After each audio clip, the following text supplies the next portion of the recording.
Welcome to the latest episode of 5 on the Floor on the 5 Reasons Sports Network. Thanks for joining us on your favorite podcast app. We're on Podbean, Spotify, Google Podcasts, Apple Podcasts. We're also on Dash Radio on their Nothing But Net channel. That's every single weeknight at 7 p.m. Check out 5 Reasons YouTube. That's where you find our Dolphins pre- and post-game shows, Yard Prep and the Final Yard, as well as Clutch Corner, Floor is Yours, and so much additional content, MMA, soccer. We do everything there. Got more than 13,000 subscribers. So check out 5 Reasons YouTube, and also check out 5reasonsports.com. That's FIVE, reasonsports.com for no paywall content. Our guy Brady Hawk has written 75 stories since the end of last season. Put him on that Tibbs program. Make sure you read them, so at least there's a reason he wrote them. Check him out. Go to 5reasonsports.com. Also, check out our great sponsors. We mentioned this one to you a lot. Maybe you don't own a small or medium business, but maybe you want to get in good with the boss.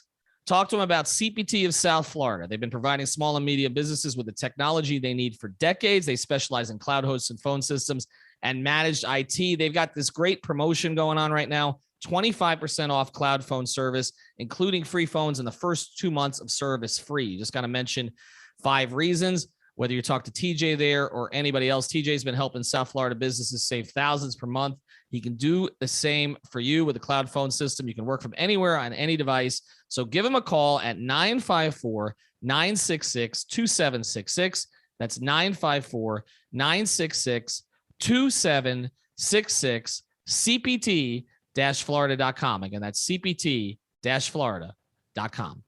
And now, tonight's episode. Down the bitch gang. Yeah. 5 on the floor, ride for my dogs. Where here's the thing, you can check the score. Hustle hard, couple scars, wearing bubble frogs. Just like Butler said, you in trouble, y'all. Kept the floor playing, got it all band. Y'all seen the block, stop with one hand. And Pat we trust, it's power, have the guts. We're here to bring the heat, y'all can hang it up. Welcome to 5 on the Floor, a daily insider show on the Miami Heat and the NBA, featuring Ethan Skolnick, Greg Sylvander, and Alex Toledo, plus others from the 5 Reasons Sports Network. All right, Ethan Skolnick back on 5 on the Floor. Here's tonight's floor plan. I've got Alex Toledo. You can follow him at Tropical Blanket. I've got Greg Sylvander. You can follow him at Greg Sylvander. As we speak, we're recording this on a Tuesday night. We are 6 days away from Media Day. I can tell you that Alex and I will both be in attendance at the arena. We've got Brady and Greg on the Zoom calls, so we have you fully covered, be providing on-site coverage the entire season. And so as we look ahead to this season, we've talked about so many different things here, but we're going to be optimistic in this episode. Times we've brought up some of the concerns about this team, depth, etc.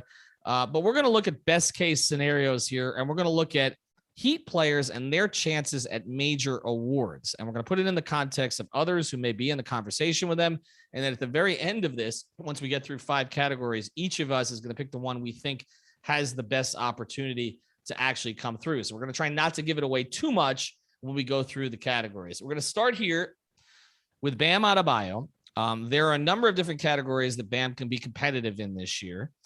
But I think the one that Heat fans would like him to win, or at least be considered for in a way he has not been in the past, because they keep giving it to the French guy in Utah, is Defensive Player of the Year. It's something that Bam has put up there as something he wants to attain. It speaks to his unselfishness. And obviously he's a guy who should be considered pretty much every year for his role in the Heat defense. So let's start here. Greg, who to you are sort of the biggest obstacles to Bam in terms of competitors around the league? And what's the biggest obstacle in terms of the way that the Heat are constructed?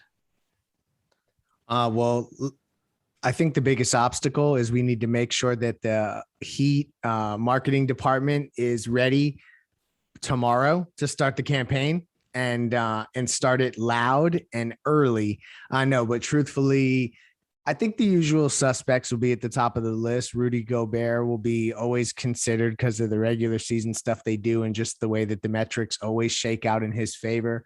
I think Joel Embiid has kind of established himself as a defender, right?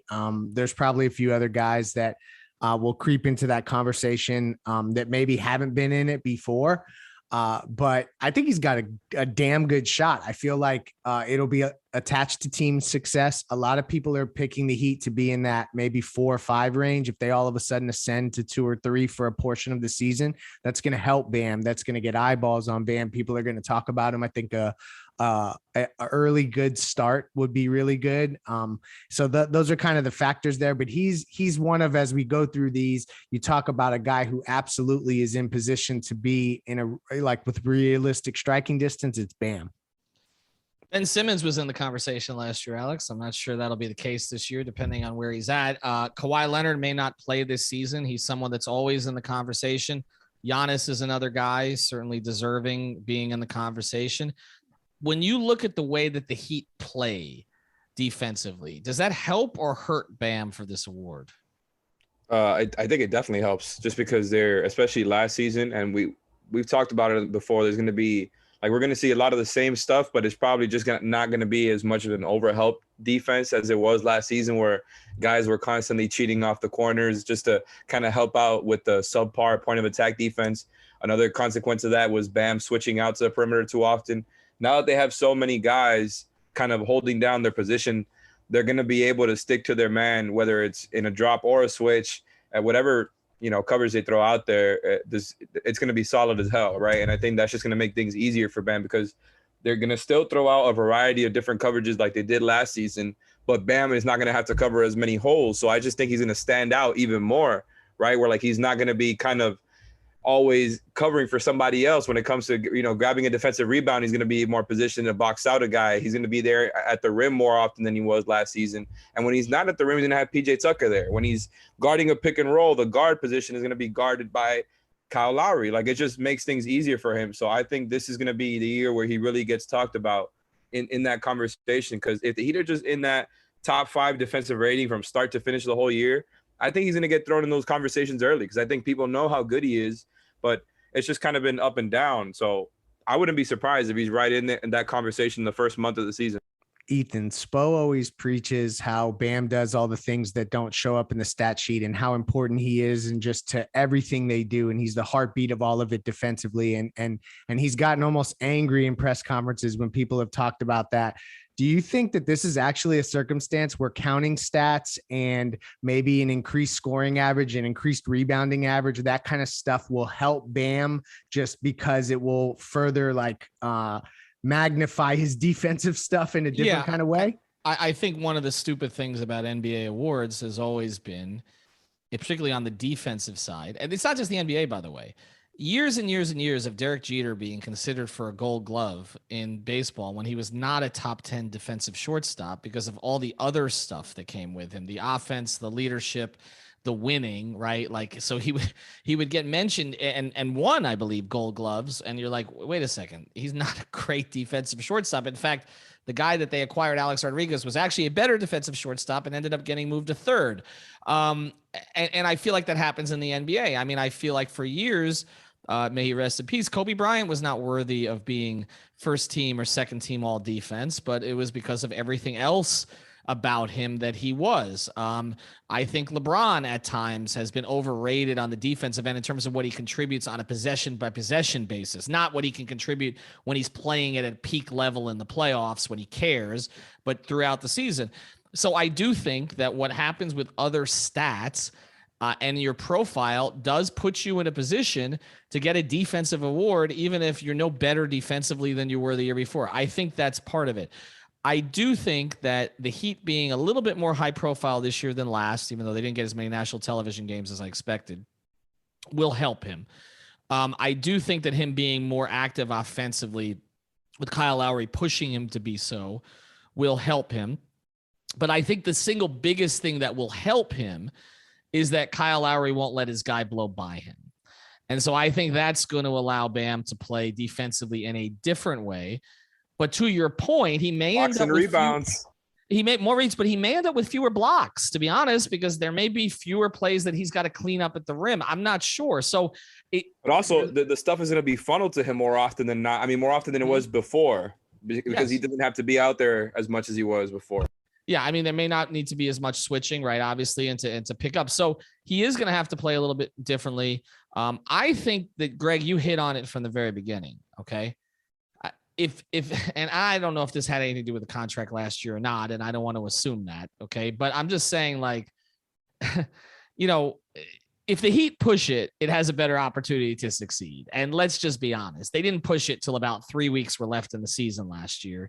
And they couldn't really decide from a marketing perspective whether to push Bam or Jimmy, which also didn't help. And I think that is one of the things that could hurt Bam, is that it helps and it hurts. It helps because when you're making a case for Bam, if the Heat have a top 3 defense, you say, well, he was the anchor of a top 3 defense.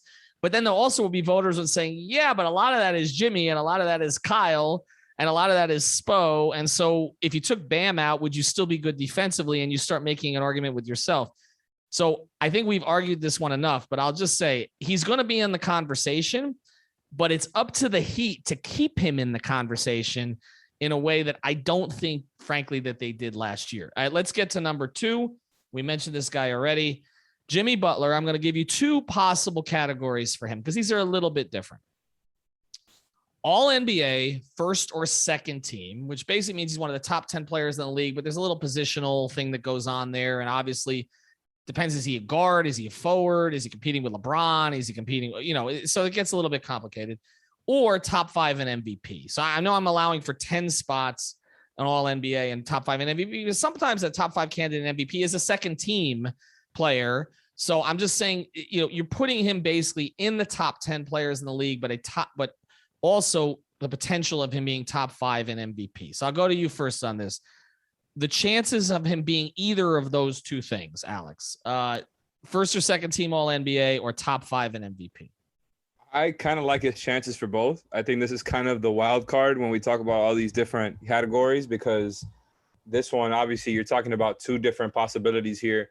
I think he could very easily make all NBA second team. I think a lot of this depends on, and especially when it comes to the MVP conversation as well, is how much are the Heat winning during this regular season? And I think that's kind of been, that's come in question on this show in the past, just because we see that, Oladipo, we don't know when he'll be back. We see that this team is kind of older when it comes to most of their best players and most of their rotation guys, other than a couple of guys there. So I think people are assuming that they won't be going too hard during the regular season. But I think it really does hinge on that. They kind of have to be in that conversation of like, wow, the Heat are really standing out this year. The Lowry acquisition, this and that. I think they've got to get into that conversation, that national conversation early on. And then that's kind of where it's going to go for Jimmy from there. Because I do think like the way that he plays, the way that he impacts the game is already of that level.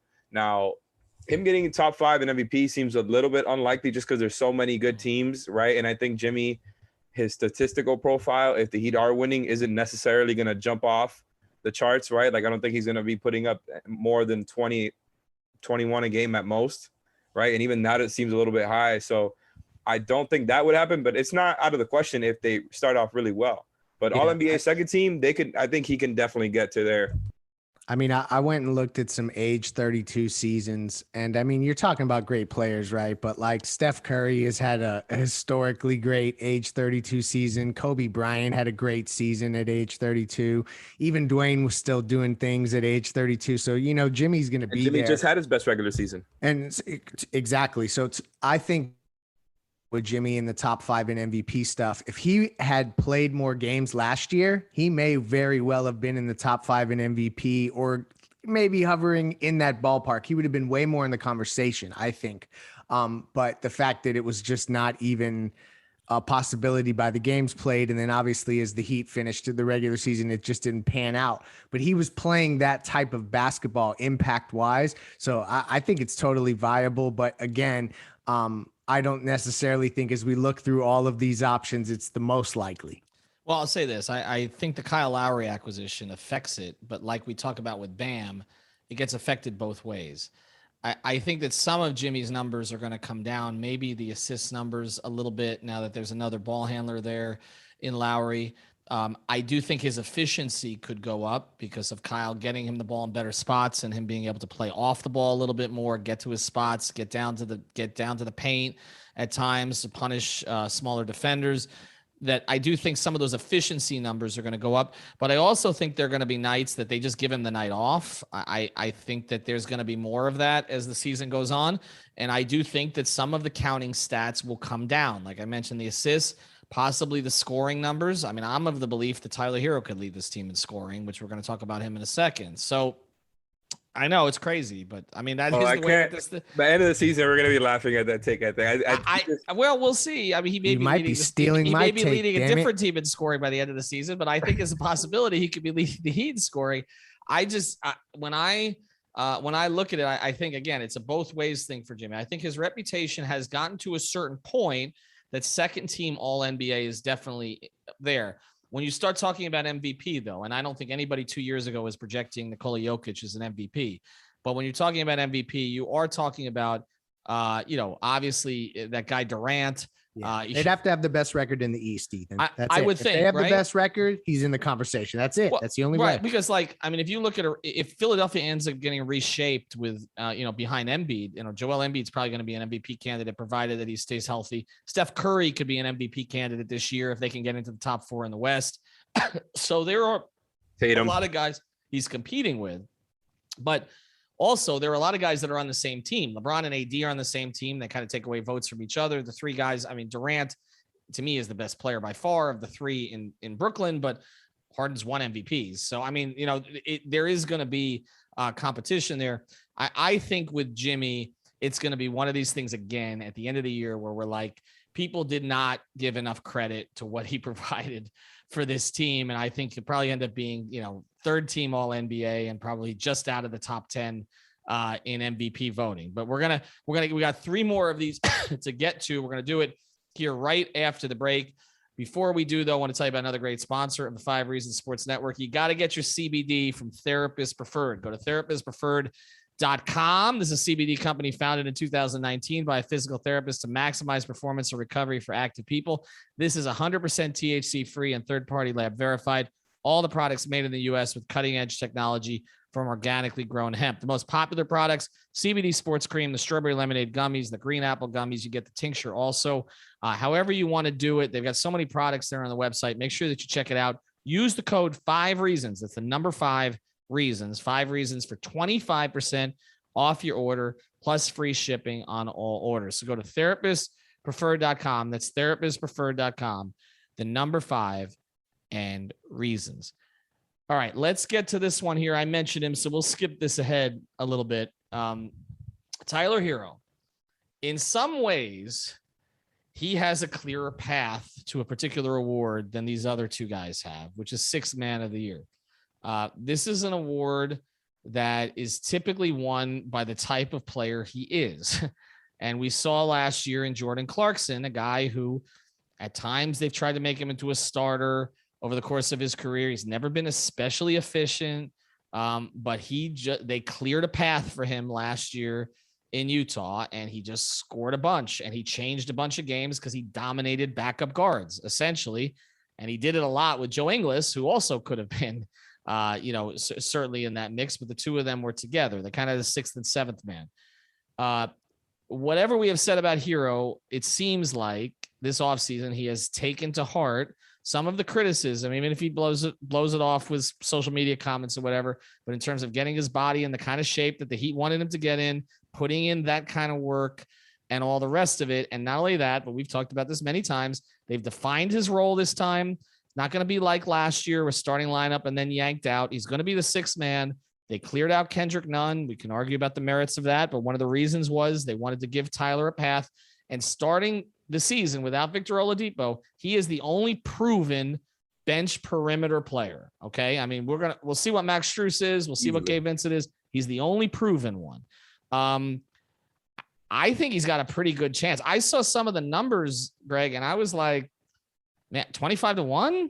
I mean, I think he's got a shot, right? I like this proposition right here. Cause you're right. Like he's in the exact position that a player, like just to be able to go and get buckets and play his game.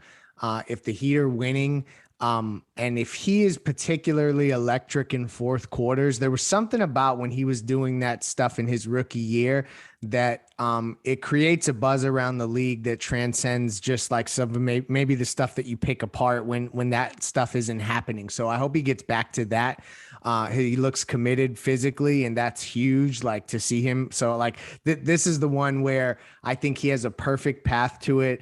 You mentioned Utah and the fact that they have a 6th and a 7th man. They are compounded by the fact that now they have an 8th man in Hassan Whiteside that's going to have to be dealt with there off the bench. So that's going to be difficult for Tyler to get in the mix. But I think that he absolutely dealt with by who? Wow. Like sorry, I had to keep it going there. I mean, I'm just letting you roll on some of this stuff, but I was just wondering if that was deadpan or not. That's okay. I'm with you. Sorry. Now that this has been derailed, Alex, go. Look, Tyler Herro absolutely fits that mold, and like I wouldn't be surprised if he gets in that conversation. I'm just not as like sure that it's gonna happen this year. Now, look, I've seen the pictures.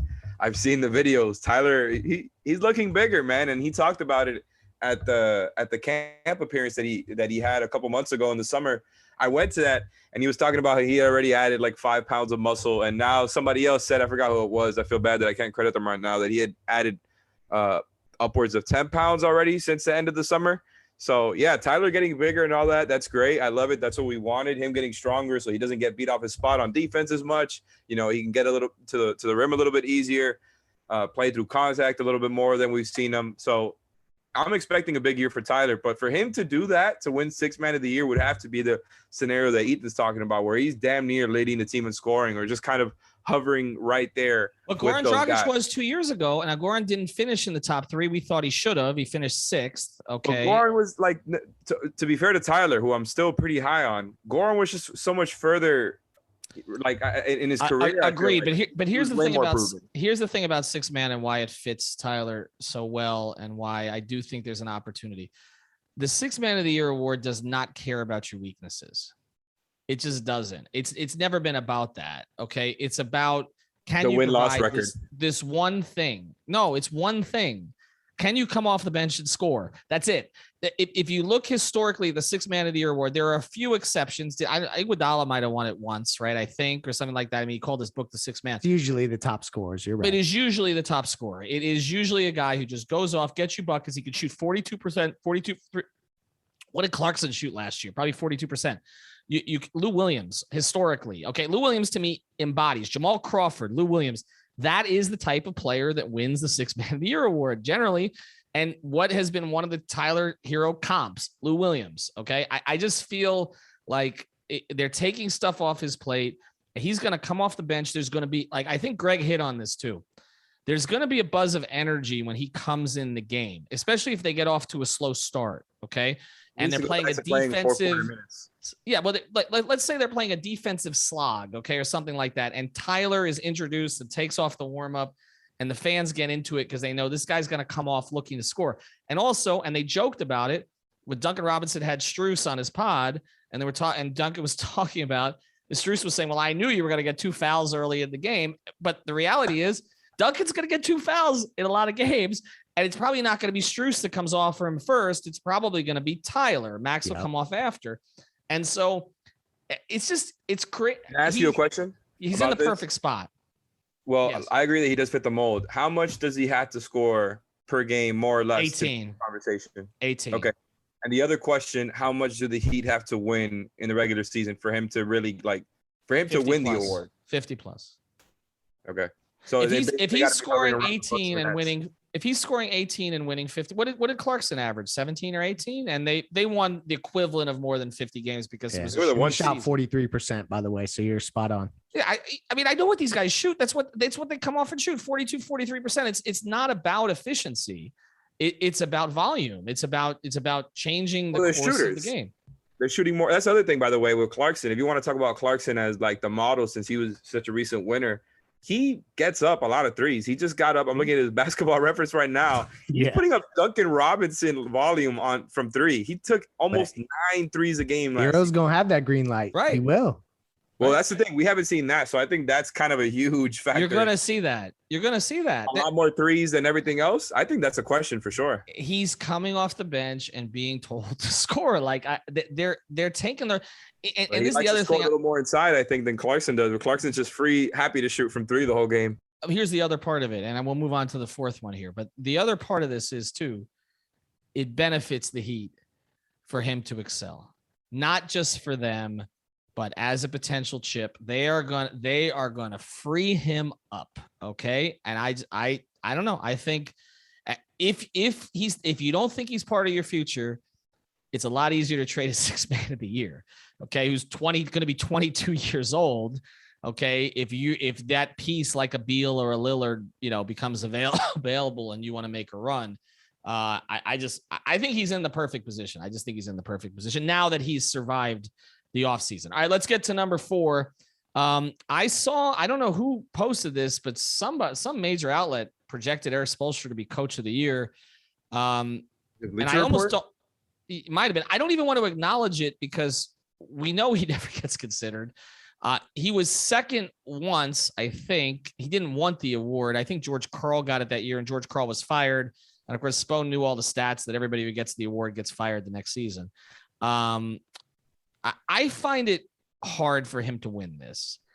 And here's why. Because I just think their expectations are not low enough. But I also think their upside is not high enough. And so to me, it has to be one or the other. It's either got to be like Alvin Gentry last year, like very low expectations, whatever, totally exceed them, you win. Or you have a team that can win 65 games and you just look like such a machine that they have to give it to you. I don't feel that this team is either of those things. People know they're going to be good. So I don't think Spo's going to get the benefit of the doubt for being the guy who made them good, even if he's got undrafted free agents still in Strus and Duncan Robinson all over the roster, right? But I also don't think they're a team that's going to try to win 60 games in the regular season or is even going to be capable of it. So I find this to be a hard award. I think he should always be in the conversation. Like Greg Popovich should have always been in the conversation. Like, frankly, Pat Riley should have always been in the conversation and never won it. I think it's a hard award for him to win, Alex. Yeah, I'm pretty much in the same place as you. I just think, like, as much as, we can all think that he's a top 3 coach or whatever, and I am of that same mind. I just think, like you said, I don't picture this team getting to 60 wins. I think they have to be that type of team where they're like constantly at the top of the chart standing wise. And maybe they do that, right? Because like I said, the Lowry thing is a perfect fit. I really do think, even though there's still some concerns in the roster, I really do think they did a great job plugging the holes that we talked about going into the season in a pretty dramatic way. Like I said, even if there are still some roster concerns. So I do think like a lot of the stuff that was really ailing them just with the stuff that they did this summer is not going to be there, not nearly to the same degree that it has been the past couple of seasons, whether you want to talk about point of attack defense, the defense at the 4, having another creator, like all these things that we've talked about in other shows. So I do think there's going to be a good amount of wins added to the team that they've been the past couple of seasons, obviously, with a good amount of health. So maybe there's a world where they get to like 57, 58 wins. They're right there with the Bucks and Nets, who may not be, too far ahead of you. Like if they're right with those teams, I think that's the way where Spo can really get into the conversation. I think we're all kind of anticipating that they're not going too hard for that top seeding. See, like it's complete BS that he's never won this award. So let's acknowledge that complete nonsense by the league, because there's been years where he should have won it. But I think the only way he gets this is if they finish with the 1 seed. Like if somehow Brooklyn and Milwaukee stumble through the regular season and the Heat luck themselves, even if it's only like a 56 win team, but they get the 1 seed in the East, I think like that's the path where Jimmy gets in conversations for MVPs and Spo gets in coach of the year conversations. Otherwise, if they're not front and center in the 1 seed in the conference, where like nobody thought that that's what the Heat was going to do. Everyone thinks the Heat's going to be good, but not 1 seed good. So even if like the East, like let's just say they fall back to the pack a bit, they only need 57 wins or 56 to get a 1 seed. That's the path. Otherwise, Spo has no chance for coach of the year. And that just ultimately sucks. Well, I think the 2020 the season they got to the finals, he should have been more considered. But the problem was that year that they kind of fell apart a little bit before the COVID break. So they came back to the pack quite a bit because that team was exceeding expectations in a way that Spo was getting talked about as a coach of the year candidate. But then they came back to back. And then in the bubble, everything happened so quickly. And then, of course, the bubble playoffs didn't count, right? So you were only counting the 3-5 record in the bubble itself. So he's never really had a chance. And again, he's always claimed he doesn't want the award. It's funny because Riley always claimed he didn't want it, but he was angry that one year. Pat was angry that one year that this is in the book Showtime, if you've ever read it, which you should, that Jeff Pearlman wrote about the Lakers and about how angry Pat was that he didn't get coach of the year at the end with the Lakers. Also, I want to recommend something. There's a book coming out by Chris Herring that I think is actually going to publish next month, which is about the Knicks in the late 90s. There's going to be a lot of Riley in that. So obviously, I would definitely check that. We'll probably do a couple shows on it here, but I don't think Spo is ever going to be positioned, because it's always going to be assumed that he's given a good roster, even if he helped develop a lot of those guys. And yet, they have to run away from anybody. And the one year they ran away from everybody, which was 2012, 2013, they had the best player in the world playing at the peak of his powers. And so Spo was never going to get an award for that. Even though, he had a lot to do with putting LeBron in that position to succeed like he never succeeded before. So honestly, I'm kind of throwing this one out because I don't think he's got any chance. But we're gonna come back. We've got one more here, and then we're gonna wrap and tell you sort of what we would do. First, we want to tell you, or which one we think has the best chance. We'll tell you about prizepicks.com. Go use the code 5, FIVE. We keep giving you more codes. This is the simplest one. Go to prizepicks.com, use the code 5 to play the NFL this weekend. You can play Thursday night football. You can play Sunday night football. You can play Monday night football. You can play college football on Saturday. You can pair players from different sports. You can go all in with power play. You can go halfway in with flex play. Just deposit $20 and give it a shot. We've converted a lot of people to Prize Picks. So use prizepicks.com. This is the official daily fantasy partner of the 5 Reasons Sports Network. I'm a little bit addicted to it. I don't know if I should use that word, but it's a lot of fun. I know Greg is too. So go to prizepicks.com, use the code 5, and give it a shot. And of course, we're going to be doing Prize Picks shows once the NBA season starts off. All right, let's get to number 5. And this is a little bit of a broader category. I'm going to make this a little tighter because we originally said top 10, but then when you guys threw out a couple of these before we got on, I said, there's a good chance of top 5 with a couple of these. The chance of any Heat player finishing in the top 5 in a major category. By major category, I mean rebound average, assist average, steals average, blocks average, maybe field goal percentage, maybe I don't know about free throw percentage. 3-point percentage? Was that? Perhaps 3-point percentage? 3-point percentage. That counts. 3-point makes. Okay. I think that's another one. These would be sort of your major statistical, not analytics, but your major statistical categories. Okay. So let's the points factored into this. I think Leif has the database culture on that. Points. Culture rating, net culture rating. Leif, we need the stats. Culture rating. Ready. So let's go. Let's throw out a few that may be possibilities. I'll throw out one first. Duncan Robinson finishing in the top 5 in field goal makes. Is 3-point field goal makes, I assume you mean? Yes, 3-point field goal makes. That's happening. That's done. I mean, there's a lot of guys. You talk about there are guys who take 9 threes a game that you don't even think about. You just mentioned Jordan Clarkson earlier, right? Steph Curry certainly is going to be in that. Steph and Luka will be up there, right? I'm thinking off the top. James of my Harden head if he's healthy. Yeah. Harden. Seth Curry. Yep. I don't like him to win the stat category if that's what we're trying to get at ultimately, just because the volume that Steph is getting that. Come on now. 3-point makes. 3-point makes. Can Duncan average 5? 5 is too many. Can he average 4 3-point makes per game? It's a lot. He needs to. He's being paid like he should. Right. Okay, let me throw this one at you as we keep going. Is there a better chance of that than Jimmy Butler finishing top 5 in steals per game? That's the one. That's the one for me right there. The Duncan stuff is good because I think he could definitely get there when it comes to, if you want to filter the 3-point percentage to like guys in high volume, however you want to do that, or 3-point makes, I think he could get there for sure. But Jimmy with steals per game is the easy one for me. I think that's pretty damn likely for him to end up in top 5. He's always up there. If he gets a certain amount of games, like if he plays around 70 games this season, and the Heat are, winning, they're not falling and kind of hanging around the play-in or anything like that. If they're, just kind of stable in the middle of the East, I think he could be there because he's just such a huge part of their defense. And if everything is going right, that means he's grabbing a lot of steals because he was already doing that, even with the bad point attack defense. Now you got somebody holding down the point guard on that end. It's just going to make things easier for him.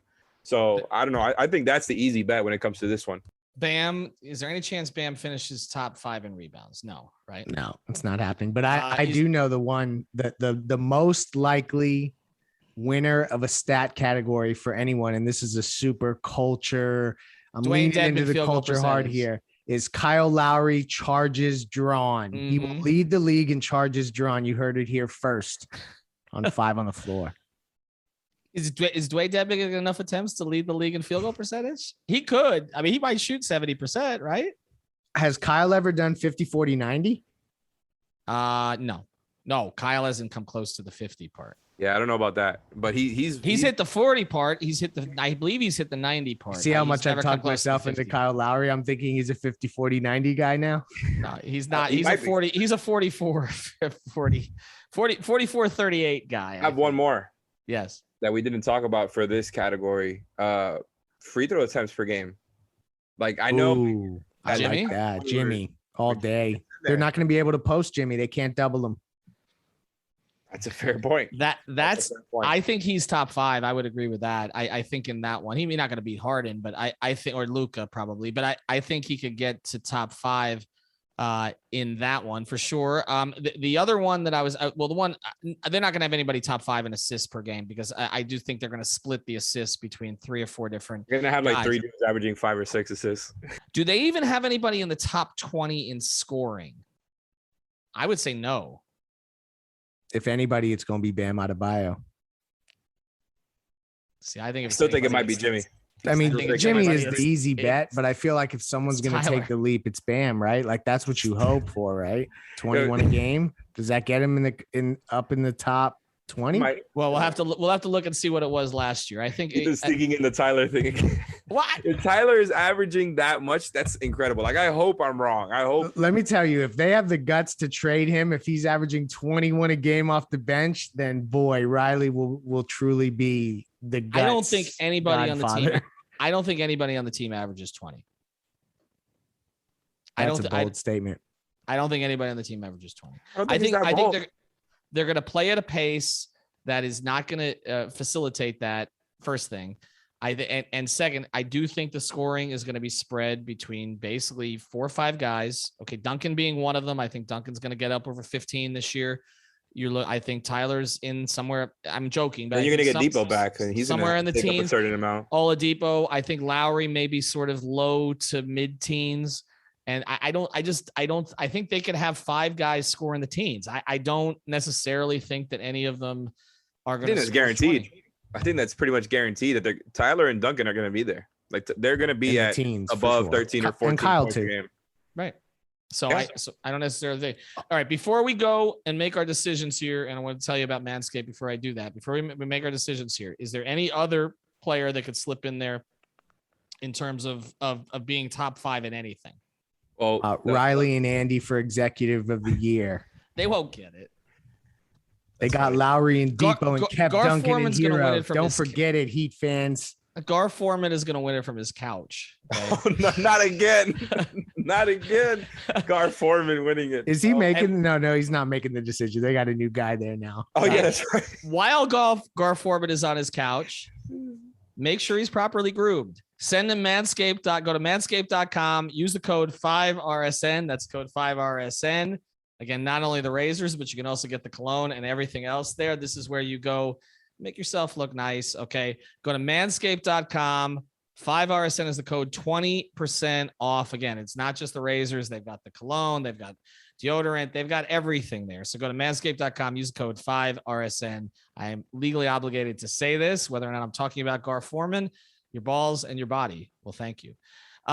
Let's get to it now. Who are we choosing? So here's the categories we came up with. One more thing. One quick thing. We talked about that last category. Leif has he's the one who has the stats for this. So I just had to check with him. Is UD still at the top of the culture rating?